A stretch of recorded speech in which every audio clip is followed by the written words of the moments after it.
The Haunted Mansion is a ride that many consider to be a Disney Parks classic, but this is far from the truth. Disneyland was around for almost 25 years before the Haunted Mansion even opened. There are some scenes from the Haunted Mansion that are now considered iconic for those who visit the Disney parks, but there are also some details that reach from before the Haunted Mansion's completion.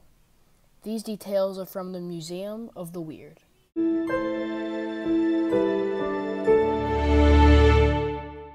Raleigh Crump was a man who was marveled at for his amazing designs present in his then amateur art.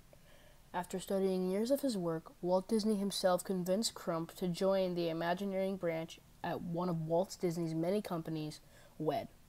During his time working with Walt, Crump managed to work on classics like the Enchanted Tiki Room, It's a Small World, and the new Tomorrowland expansions of 1967. While all of these projects are well known, none of his achievements stack up to his of the Museum of the Weird.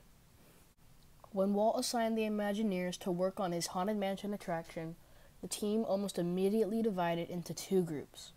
One who wanted a more scary, intense version of the mansion, and another that wanted to make a more goofy, family-friendly approach. The second of which was the group that Raleigh Crump was in. While the first group imagineered dead, bloody bodies, Raleigh Crump dreamt up quite the opposite. His ideas were meant to gravitate towards families, but still spook some of them. His ideas all pulled from the desired title for the new walkthrough attraction, the Museum of the Weird. The show scenes would seem relatively normal with a creepy aesthetic, but as you took a longer look at the scenes, certain things would begin to stick out to you. Some of these details included the Mistress of Evil, the Beast Man, the Candle Man, the ancestral horn to call the spirits, the talking chair, which is the most famous of these extinct ideas, the seance room, the man-eating plants, the demon mirror, and the aquarium with the ghost fish. This project was one of Walt's favorites, to the point where it was largely just him and Crump working together on it. Museum of the Weird. Museum of the Weird. Will you tell her about some of these things, Roland? These are going to be collected from all over the world, supposedly, and we're going to have man-eating plants, and we're going to have a coffin clock here that we're working on right now. We have a gypsy cart that comes to life with ghosts inside of it. We have a candle man. These are just things that are collected from all over the world, just the weirdest things we could find. Yeah, we're also collecting real ghosts to bring you. You believe in ghosts, don't you, Julie?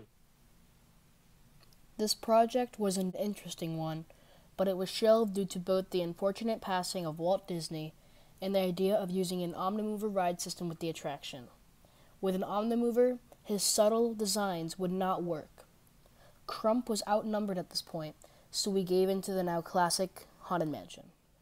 The history of this ride is indeed an interesting one, but the most interesting part about it is that one of Walt Disney's last attractions was only half finished.